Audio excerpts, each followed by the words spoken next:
Alright guys, welcome back to another Fortnite video, and in this one, it is time to talk about a bunch of the secret changes in the brand new Fortnitemares update. I've been having so much fun with this update. Seriously, one of the craziest events that Fortnite has ever done. So of course, you guys know I like to go through the secret changes that are added in each update, and when I say secret, I don't mean things like the obvious stuff like cube monsters. Obviously, they added new challenges, stuff like that. I instead mean things that you probably don't know yet, like changes to the storm, changes to certain skins with like different variants, changes to parts of the map, and more. So yeah guys, we have a ton to talk about in this video. Gonna try to go through all of it fairly quick and fit it all in. But yeah, if you enjoyed today's video, be sure to hit that like button down below. Always helps me out so much. I really do appreciate it. And on top of that, I'm curious to see what you guys say. Which do you think is better, Fortnitemares 2017 or Fortnitemares 2018? The one that's kind of nostalgic or the new one that just came out? Which one do you think is best? But yeah, without further ado here, let's jump on into it with the first thing I want to talk about, and that is actually some changes to the storm. That is right guys, and these are some very big changes to the storm that you definitely need to know about because they might affect you moving forward. So yeah, they actually changed quite a few things. It's not like just one single thing with the storm. It's a bunch of different ones, like the first of which is that the storm's maximum damage has been reduced from 10 to 8. That's right, so when you're in those sort of closer to final circles, when it used to tick for 10 damage per second, it now ticks per 8, which means you can last in the storm a little bit longer during those final circles. So that's pretty interesting, but there's also the thing with the final circles, and you may have seen this a little bit in Fall Skirmish. The final circles don't stop moving. There's no time between them where they're like paused for say 45 seconds to a minute. They made it so that the storm will shrink and move to the next circle, and then when it gets there, it just immediately goes to the next one and keeps on shrinking until it's as small as it can get. So that is definitely a very interesting change. Not sure you'll run into it a ton, but also with that, the wait time for Phase 3 has been reduced from 120 seconds to 90 seconds, and then the wait time for Phase 5 has been reduced from 70 seconds to 50 seconds. So that's one you probably will notice. It'll just feel like it's going a little bit quicker because, well, it is. So yeah, that's definitely super cool. And then let's get into a cool one with Playgrounds. You may or may not have noticed this, but if you haven't yet, it is a ton of fun. I'm talking about these new free item vending machines that have shown up around the map. And these are completely different from the mini games, which I showcased in last video. All 15 of them, if you want to check that out, it's up on the channel. But these have like bouncers and stuff. I believe some of them have scars, and they are at different named locations around the map. I know for sure there's some at Tilted, as you can see, but you can build so many awesome things with these. Like I built a bouncer course that you can see right here, and it is quite a bit of fun to just mess around and build things with as many bouncers, as many traps, as many chillers as you want. And also it makes it easier to, you know, grab some scars and have some build battles, practice some stuff like that. It's definitely a very welcome change, and I'm glad they added that in. So be sure to check that one out. And unfortunately, I don't know if I found one that has like a pumpkin launcher in it, but I did find a regular vending machine with a pumpkin launcher, and that led to this little video.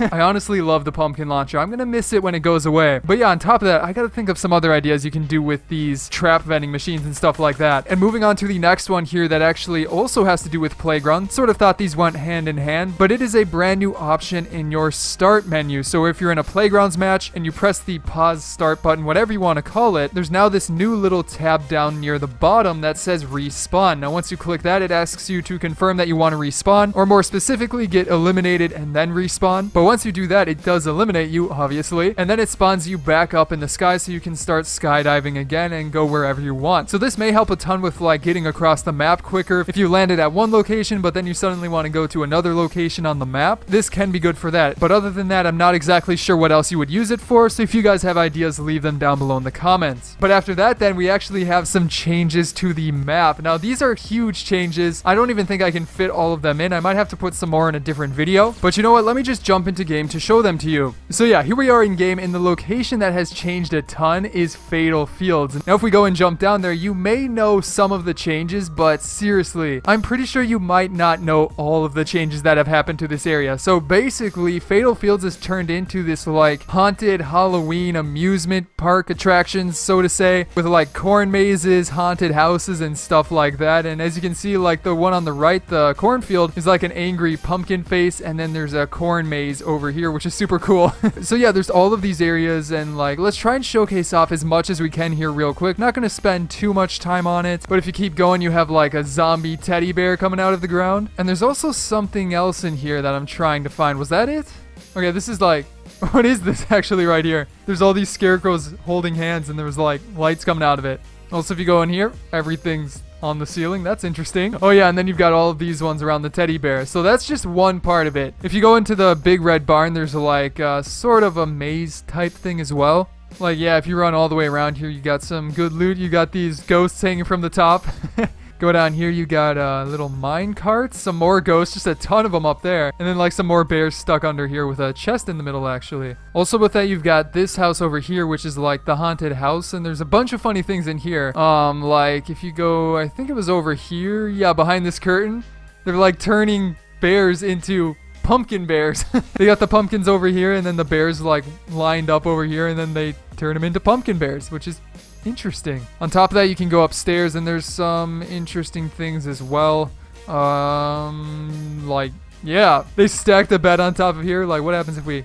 Oh my gosh, it breaks all of it. Oh, and I see you hiding behind there. You can't sneak away from me. And also a soccer ball. There's a bear with a chest on its head here as well, and a scar. Let's go. But yeah, overall it's a pretty crazy area, and that's not even all of it, so be sure to check out some of it yourself. After that then though, we have an interesting change that is items that have come back into the game. Now in our previous, I think it was the previous changes video, or maybe it was the talk about one of the new updates coming out, we talked about how the Portafortress was disabled. Well, as you might be able to guess, the Portafortress is now back officially in the game, so you are going to be seeing it quite a bit more. I guess it must have been like a bug or something with it that they fixed, and it looks like it will be in the game for a little while longer, at least for the remainder of Season 6, if that one challenge we had, the one with the Portafortresses, stays around. On top of that, they also brought back the guided missile, something that I don't remember why they took it out in the first place, but hey, if you're a fan of the guided missile, it's back. Personally, I don't use it a lot. I'd much rather have, you know, something else, like the pumpkin launcher or rocket launcher, maybe even a grenade launcher, but it's still fun to use once in a while and mess around with, and you may or may not have noticed that it was even gone in the first place, but hey, it is back officially in the game. We did get confirmation of that. Keeping it going here though, speaking of weapons, there has been a buff to one of the weapons, a weapon that has been needing a buff for quite a long time. Like seriously, it's been in the game for a while and hasn't gotten a buff or a nerf in months, and the one that I'm talking about here is the hand cannon. That is right guys, nobody has really been using it because it hasn't been that good. It's decent at close range, but everybody's been feeling that the medium to long range, the damage has needed an increase, and we have officially gotten that. So let's go through the details of that here so you know exactly what has changed with it, because I feel like you might actually want to pick it up more and give it a try again. So first of all, they increased the minimum long range body shot damage for the epic variant from 30 to 50, so that is the purple variant. Again though, like 30 damage with a hand cannon was super low, so I'm glad they increased that, and then the legendary variant was increased from 31 to 52, so just a tad bit better. Still nothing like crazy good, but you will notice it. On top of that, they also increased the minimum long range headshot damage for the epic variant from 60 to 100, which is way better. I think you could, if you got a headshot on somebody and they didn't have any shields, I'm not 100% sure, but I think you might be able to eliminate them from any distance. So that would definitely be crazy to see some videos of that. And then also with the legendary, it's increased from 62 to 104. And then finally, this is actually crazy. I didn't even really think about this, but they increased the damage to structures with the epic variant from 79 to 150. And that's pretty crazy because I think like a wooden wall only has 300 HP. And then with the legendary variant, it went from 83 to 157. So that's like 2 hand cannon shots to get through a wooden wall, which definitely isn't too bad. I'm not exactly sure if that's going to replace any other weapons that are good for destroying structures, but it is 100% something to keep in mind when you pick up this weapon. But after that then though, we have a very interesting change to some skins in the game. And these are some different variants of, you know, different skins, but it's 2 different skins that got updated. And you may have seen Ninja use one of these, but the skins that I'm talking about here are the ones that are called the Musha and the Hime. Probably pronouncing those wrong, but they're like the ancient warrior type samurai looking skins. Not the most popular skin in the world, but actually I have the Musha one because I thought it was cool. I actually haven't used it very much. But yeah, they got some brand new upgrades. So I don't have the Hime, so I can't show those off. But if we take a look at the Musha right here, you can see that he got 2 brand new customizable variants. And it's nothing crazy, but it is still pretty interesting. You can take off his face mask for one of the variants, but then with the third one, it takes off the helmet completely. And I believe this is a completely new player model. So whether or not you're a fan of the outfit, it is pretty cool that they decided to add some of these new variants into the game. And again, I believe that's the same thing for Hime. She can also take off the mask and also the helmet. I'm not 100% sure on that, so take that with a grain of salt. But as you can see with the Musha, it does for sure have 2 extra customization options. But keeping it going here, guys, with the next one, this is a pretty interesting change because they increased the drop rate of certain weapons and items, and I guess also decreased one, and they are some very interesting items. But the items that I'm talking about are are, first of all, the stink bombs and also the rocket launchers and the grenade launchers. So let's get into the specifics of these. First of all, with the stink bomb, it increased the chance to find them from floor loot from 0.27 to 0.47. So that's almost a ×2 increase, which definitely means you will be seeing it a bunch more. And then it increased the chance to find them from chests from 2.37 to 4.08%, which again is almost a ×2 increase in the amount that these drop. So yeah, definitely pretty interesting there. I guess they want more people to use them and maybe pick them up. And then for like the grenade launcher and rocket launcher changes, they first of all changed the chance of getting an explosive weapon in general from chests from 3.06% to 3.35%. So not the biggest change there. And then for the grenade launcher here, they actually decreased the chance of getting a grenade launcher from 1.35% to 0.91%, which is definitely a fairly interesting change. So it seems like they're trying to push the rocket launchers a little more over grenade launchers, which I'm a fan of. But for the changes with the rocket launcher, they increased the chance of getting one from 0.83% to 1.12%. So again, nothing huge, but you will notice it a little bit. And personally, especially in Fortnitemares, I've been seeing a lot more pumpkin launchers. I don't know if those have been increased even more, or maybe it has to do with the cube monsters dropping them occasionally, but I feel like I have been seeing them quite a bit more. So comment down below if you've been experiencing the same thing. But yeah, those are the changes to those items. And then for the final change I want to talk about in this video, this is a very quick one, but is a fairly important one that will affect how you play in duos and squad-based modes. So basically, this is an adjustment to when you get knocked down in one of those modes. Before, you would only take 1 damage per second, but now it's 2 damage per second. So officially, you're only able to be revived for 50 seconds now, whereas before it was 100 seconds. So definitely, guys, you need to keep an eye out for that, because if your teammates go down, you need to get to them faster in order to get them revived. But yeah, guys, with that change out of the way, that is going to be all of the ones I wanted to talk about in this video. If you did enjoy the video, be sure to subscribe for more like this coming out in the near future. On top of that, you can check out some of my previous videos here, such as on the left, going through all 15 of the new mini games and challenge items in Playground, and then on the right, the week 5 challenges guide. But other than that, guys, I hope you enjoyed this video, and I will see you in the next one.